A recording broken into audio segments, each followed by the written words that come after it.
चलिए आज फिर से कृष्णा क्लासेस बाय एस के सर की तरफ से आप सभी स्टूडेंट का स्वागत है। आइए डेली करेंट अफेयर्स के नए सीरीज के साथ एक बार फिर से आज का करेंट अफेयर देखेंगे हम।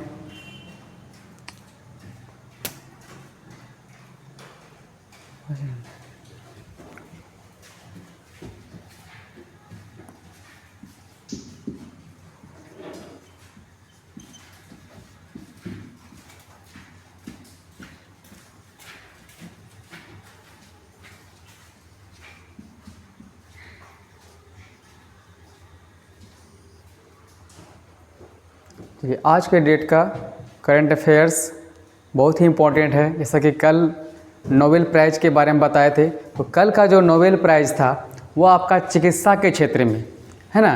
कल का नोबेल प्राइज़ वो चिकित्सा के क्षेत्र में दिया गया था। इसमें कि दो व्यक्ति थे, कैटलिन कारिको और डू वाइसमैन है ना। कैटलिन कारिको डू वाइसमैन को कल चिकित्सा के क्षेत्र में नोबेल प्राइज़ मिला था। तो आज भी एक नया नोबेल प्राइज़ क्वेश्चन बन के आया है नोबेल प्राइज़ के ऊपर ही।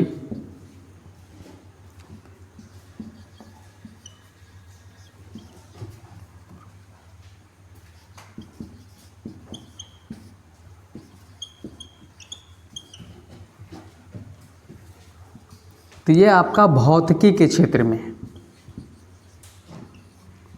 भौतिकी के क्षेत्र में। जैसा कि पता है कि नोबेल पुरस्कार साहित्य, कला, विज्ञान है ना, संस्कृति, ये सब क्षेत्रों में दिया जाता है। तो ये आपका भौतिकी के क्षेत्र में नोबेल प्राइज़ दिया गया है ना। तो वो भौतिकी के क्षेत्र में नोबेल प्राइज़ 3 व्यक्ति को दिया गया है 2023 का। पहला जो है आपका पिएरे एगोस्टिनी है ना। पहला व्यक्ति है पिएरे एगोस्टिनी।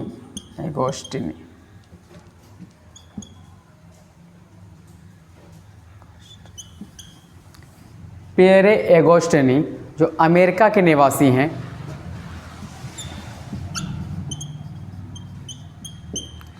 चलिए दूसरा है आपका, दूसरी महिला है एनी एल हुइलियर है ना।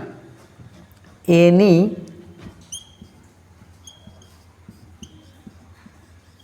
एल हुइलियर है ना। एनी एल हुइलियर जो कि स्वीडन की है।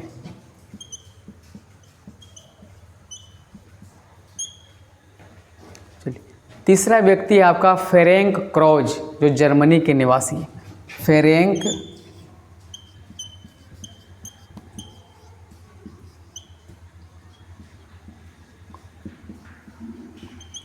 जर्मनी। चलिए चिकित्सा के क्षेत्र में आपका 2 व्यक्ति थे और भौतिकी के क्षेत्र में जो है 3 व्यक्ति को मिला है। चिकित्सा के क्षेत्र में कल बताया था आपको कैटलिन कारिको और दूसरा था डू वाइसमैन है ना। दोनों को चिकित्सा के क्षेत्र में संयुक्त रूप से मिला है। तो भौतिकी का नोबेल पुरस्कार 2023 किसे मिला? भौतिकी का नोबेल पुरस्कार 2023 किसे मिला? पिएरे एगोस्टिनी एनी एल हुइलियर जो कि एक महिला है भाई, महिला है। एनी एल हुइलियर कौन है? महिला है, स्वीडन की है ना। ये 3 व्यक्तियों को तीन को पिएरे एगोस्टिनी, एनी एल हुइलियर और फ्रैंक क्राउज को चिकित्सा भौतिकी के लिए है ना, भौतिकी के क्षेत्र में नोबेल प्राइज़ मिला है। जैसा कि आप जान रहे हैं नोबेल प्राइज़ जो है साहित्य, कला और विज्ञान के क्षेत्र में दिया जाता है। चलिए तो आज के ये इम्पोर्टेंट क्वेश्चन है। तो नोबेल प्राइज़ के लिए जो पुरस्कार की राशि है वो भी कभी कभी क्वेश्चन पूछ देता है। तो नोबेल प्राइज़ की पुरस्कार राशि है 10 लाख अमेरिकी डॉलर। डॉलर के बारे में हम बता चुके हैं। $1 बराबर अभी जो है 83 रुपया 20 पैसा है ना भारत का पड़ता है। तो आप इसका इंक्लूड कर लीजिएगा। लेकिन ये राशि जो है 10 लाख अमेरिकी डॉलर के बराबर, लेकिन स्वीडिश की राशि है, स्वीडिश क्रोनर कहा जाता है उसको, है ना, स्वीडिश क्रोनर। स्वीडिश क्रोनर में अगर कहिएगा तो 1.10 स्वीडिश क्रोनर, है ना, 1.10 स्वीडिश क्रोनर में दिया जाता है। तो इतना बराबर हो गया अमेरिका डॉलर, 10 लाख अमेरिकी डॉलर के बराबर राशि दिया जाता है। चिकित्सा के क्षेत्र में हो चाहे भौतिकी के क्षेत्र में हो, नोबेल प्राइज पुरस्कार इतना राशि इसको दिया जाता है। तो आखिर ये दिया किस लिए, है ना, मेन कारण है, जैसे आपको चिकित्सा के क्षेत्र में बताए थे mRNA, है ना, मैसेंजर राइबोन्यूक्लिक एसिड, है ना, का नाम का एक वैक्सीन का खोज किया था, उसके लिए दिया गया था। चलिए, तो ये जो भौतिकी के क्षेत्र में दिया गया है, तो भौतिक में इन्होंने क्या किया, है ना, तो भौतिकी के क्षेत्र में इन्होंने क्या योगदान दिया जो इसको मिल रहा है ना, इतना। तो कारण जानेंगे हम लोग। तो कारण है अति अल्प समय में इलेक्ट्रॉन की गति विधियों को समझने वाला ये तीनों है ना। अति अल्प समय यानी कि सबसे कम समय में इलेक्ट्रॉन, जो आपका परमाणु में जो संख्या रखते हैं, इलेक्ट्रॉन, प्रोटॉन, न्यूट्रॉन के बारे में आप लोग जानते होंगे साइंस के स्टूडेंट।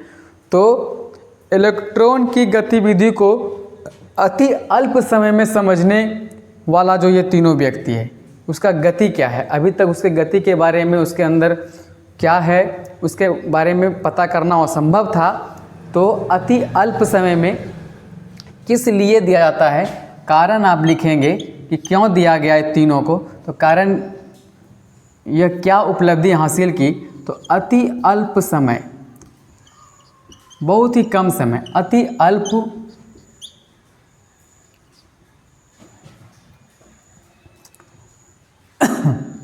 समय में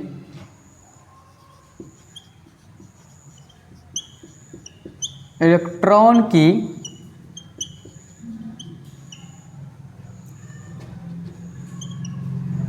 गतिविधि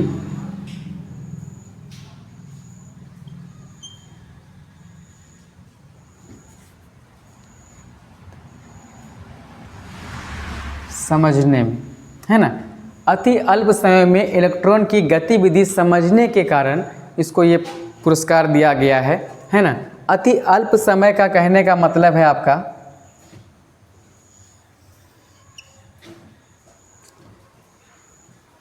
इसको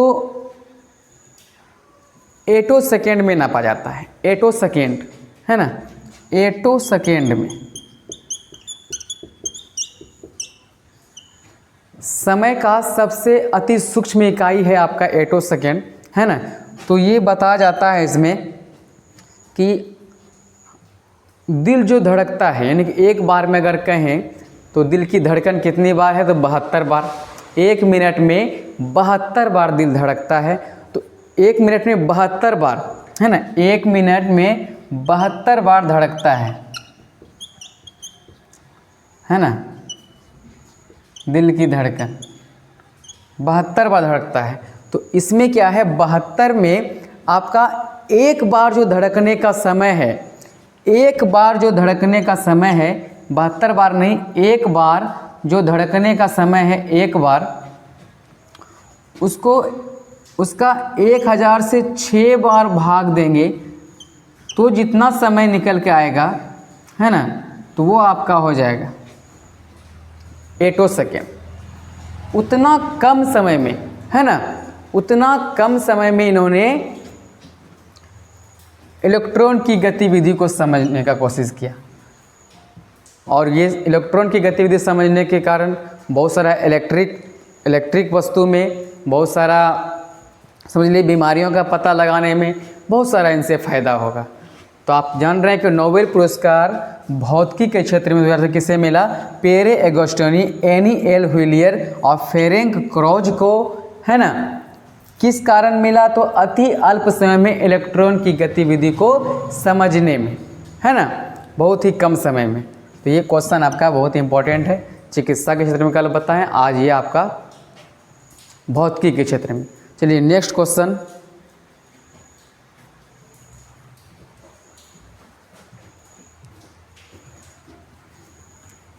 चलिए आप लोग स्क्रीनशॉट भी ले सकते हैं।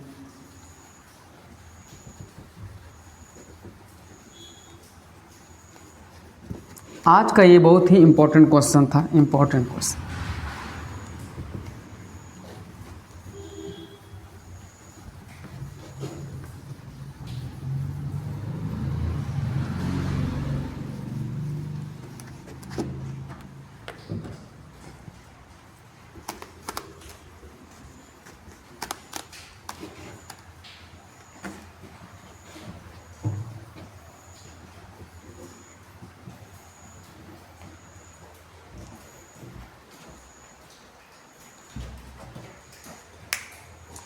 चलिए आज का दूसरा क्वेश्चन है जीआई टैग से।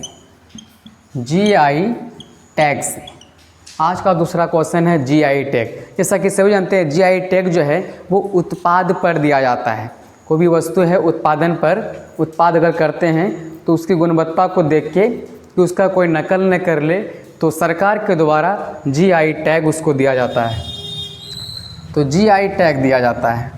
चलिए जीआई टैग का फुल फॉर्म अगर पूछे तो जियोग्राफिकल इंडिकेशन है ना। फुल फॉर्म अगर इसका देखते हैं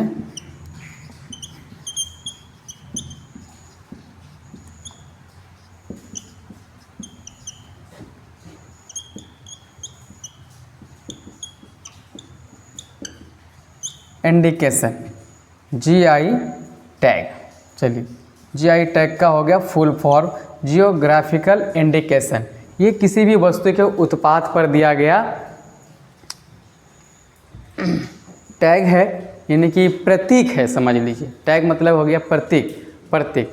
तो जीआई टैग अभी जो हाल ही में मिला है आपको, जम्मू का एक क्षेत्र है, जम्मू का एक क्षेत्र है बसोहली क्षेत्र, बसोहली। तो बसोहली पश्मीना, बसोहली पश्मीना को जीआई टैग मिला है जम्मू में। पश्मीना क्या है भाई? ऊन है, ऊन है ना। बसोहली पश्मीना को जीआई टैग 2023 यानी कि करंट में मिला है। जीआई टैग ऐसे जानिए तो भारत में 300 से अधिक वस्तुओं पर जीआई टैग मिला है ना। जियोग्राफिकल इंडिकेशन, जीआई टैग जिसको बोलते हैं फुल फॉर्म इसका। तो बसोहली क्षेत्र के पश्मीना को जीआई टैग मिला है। पश्मीना मतलब ऊन होता है ना, जो कि जम्मू कश्मीर में एक अंगोरा नाम की बकरी होती है, उसी बकरी से ऊन निकाला जाता है। पश्मीना शॉल भी वहाँ बहुत ही महंगा और अच्छा मिलता है। तो बसोहली पश्मीना को, पश्मीना मतलब ऊन हो जाता है, इसके ऊन को जो है जीआई टैग दिया गया है। तो जीआई से भी क्वेश्चन बहुत सारा आता है। जीआई टैग बिहार में किसे मिला? तो आप जान रहे हैं कि भागलपुर का जर्दालू आम है ना, मिथिला का मखाना, बहुत सारा ऐसा चीज़ है, कतरनी चावल, मिर्चा चावल है ना, शाही लीची, मिथिला मखाना, ये सबको बिहार में जीआई टैग मिला है। तो जीआई टैग का एक अलग वीडियो आपको दिया जाएगा। अभी सिर्फ ये है कि जीआई टैग अभी वर्तमान में किसे मिला है? तो बसोहली पश्मीना को जीआई टैग मिला है ना। जियोग्राफिकल उत्पाद के क्षेत्र में ये दिया जाता है ना। तो जीआई टैग से संबंधित अलग क्वेश्चन आएगा आपका। चलिए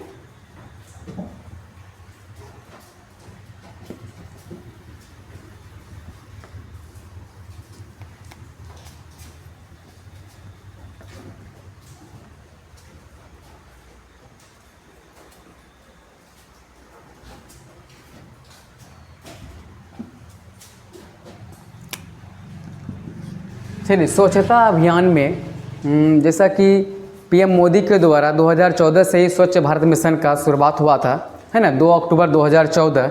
तो इस बार के 2 अक्टूबर को नहीं मना के 1 अक्टूबर को ही हमारे देश के प्रधानमंत्री है ना श्री नरेंद्र मोदी जी के द्वारा एक संकल्प लिया गया था है ना, 1 अक्टूबर को ही, यानी कि 2 अक्टूबर को गांधी जयंती था, उससे पहले 1 अक्टूबर को मनाना है ना। स्वच्छता अभियान के तहत 1 तारीख 1 घंटा 1 साथ ये इसका योजना था है ना, समझ लीजिए एक तरह का नारा।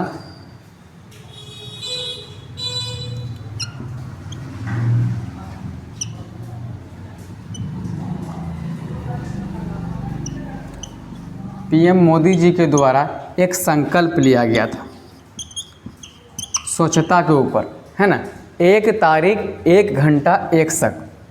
क्या संकल्प था? 1 तारीख 1 घंटा 1 7। अगर पूछ दे, है ना, स्वच्छता कार्यक्रम में, है ना, गांधी जी की इस अवसर पर पीएम मोदी स्वच्छता अभियान में कौन सा संकल्प लिया था? स्वच्छता अभियान 1 अक्टूबर को। कब लिया? 1 अक्टूबर 2023 को एक संकल्प था, 1 तारीख 1 घंटा 1 7। पूछ सकता है कि ये नारा किसने दिया, ये संकल्प किसने लिया? तो पीएम मोदी के द्वारा लिया गया था। कब लिया गया था? 1 अक्टूबर। और इससे क्या हुआ? पूरे देश में लोग जागरूक हुए और बहुत सारा साफ सफाई का योगदान रहा इस उद्देश्य से। 1 तारीख 1 घंटा और 1 7, ये इसका संकल्प था भाई। चलिए नेक्स्ट क्वेश्चन आते हैं हम लोग।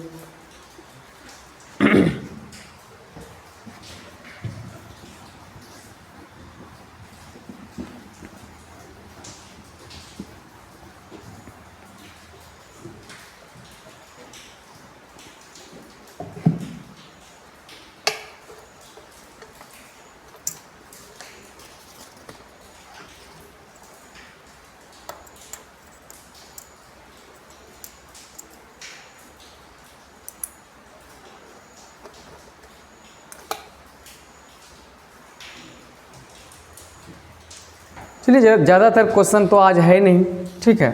तो आपका भौतिकी का नोबेल पुरस्कार, जीआई टैग और जाति आधारित गणना का ही ज़्यादा चर्चा हो रहा है। तो आप जाति आधारित गणना पर उसका एक अलग वीडियो बनेगा, जाति आधारित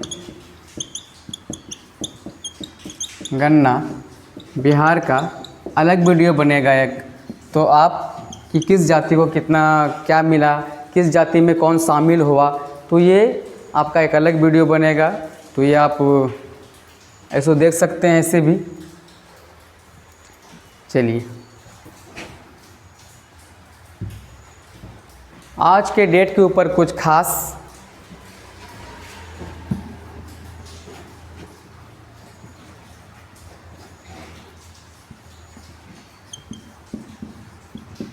आज का खास दिन,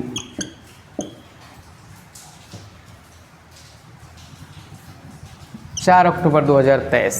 चलिए आज के खास दिन पर चर्चा कर लेते हैं थोड़ा सा। तो विश्व के पहले कृत्रिम उपग्रह, है ना, आज के दिन ही विश्व के पहले कृत्रिम उपग्रह को छोड़ा गया था अंतरिक्ष कक्षा में। तो आज के दिन, आज का खास दिन में आप देखिएगा कि 4 अक्टूबर, 4 अक्टूबर 1957, है ना, 4 अक्टूबर 1957 को विश्व के पहले कृत्रिम उपग्रह को छोड़ा गया था, जो कि लगभग 3 महीना अपनी कक्षा में भ्रमण करते रहा और 3 महीने के फिर बाद में आया था, वो नष्ट हो चुका था, वो नष्ट हो गया था। तो स्पुतनिक, है ना, कौन सा है? तो स्पुतनिक है।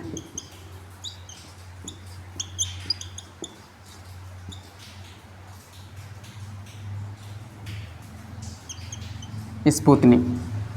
तो जीके के हिसाब से आपका नया क्वेश्चन बन सकता है कि विश्व के पहले कृत्रिम उपग्रह कौन है? स्पुतनिक। 3 महीना लगभग जो है वो अंतरिक्ष कक्षा में, ये कि समझ लीजिए अंतरिक्ष युग की शुरुआत जो है वो यहीं पर से माना जाता है। 4 अक्टूबर 1957 को छोड़ा गया था पृथ्वी की कक्षा में। 3 महीना भ्रमण करने के बाद वो नष्ट हो चुका था। तो विश्व के पहले कृत्रिम उपग्रह का प्रक्षेपण कब हुआ था? 4 अक्टूबर 1957 को। और पूछ सकता है कि विश्व के पहले कृत्रिम उपग्रह कौन थे? तो स्पुतनिक थे। चलिए दूसरा क्वेश्चन आज बन के आता है आपका खास आज के खास दिन में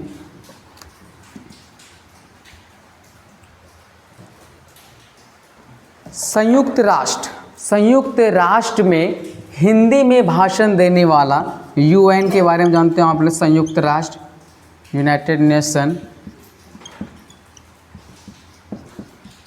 है ना। तो यूएनओ में हिंदी में भाषण देने वाले राष्ट्र बोलते हैं इसको। तो संयुक्त राष्ट्र में भाषण देने वाले, है ना, संयुक्त राष्ट्र में हिंदी में भाषण देने वाले प्रथम व्यक्ति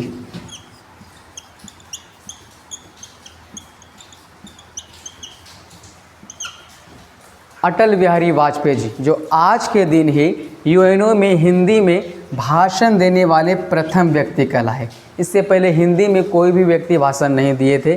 तो यूएनओ में भाषण देने वाले हिंदी भाषा में प्रथम व्यक्ति आपका अटल बिहारी वाजपेयी। ये हमारे देश के प्रधानमंत्री रह चुके हैं, अटल बिहारी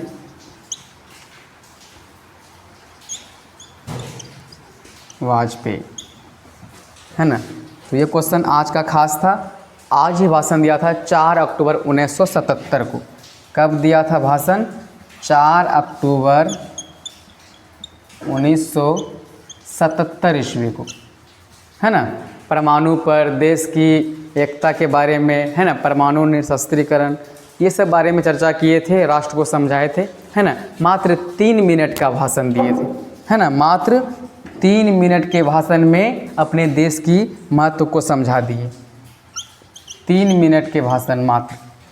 तो यूएनओ संयुक्त राष्ट्र में हिंदी में भाषण देने वाले प्रथम व्यक्ति अटल बिहारी वाजपेयी, है ना। और पहला क्वेश्चन था खास दिन में आपका कि विश्व के पहले कृत्रिम उपग्रह कौन है? स्पुतनिक, है ना। उसका प्रक्षेपण किया गया था 4 अक्टूबर 1957 को। और संयुक्त राष्ट्र में हिंदी में भाषण देने वाले प्रथम व्यक्ति कहलाए अटल बिहारी वाजपेयी, जो कि 4 अक्टूबर 1977 ईस्वी को। तो आज का ज़्यादा क्वेश्चन नहीं था, तो आज के लिए इतना ही। और एक बात बता दें कि साप्ताहिक, यानी कि साप्ताहिक भी आपका करंट पेपर आएगा। जितना हम बताए हैं उसका पूरा निचोड़ सप्ताह में 1 दिन आएगा आपका। तो आज के लिए इतना ही। धन्यवाद। वीडियो को लाइक करें, शेयर करें, अच्छा लगे तो सब्सक्राइब करें। धन्यवाद, थैंक यू।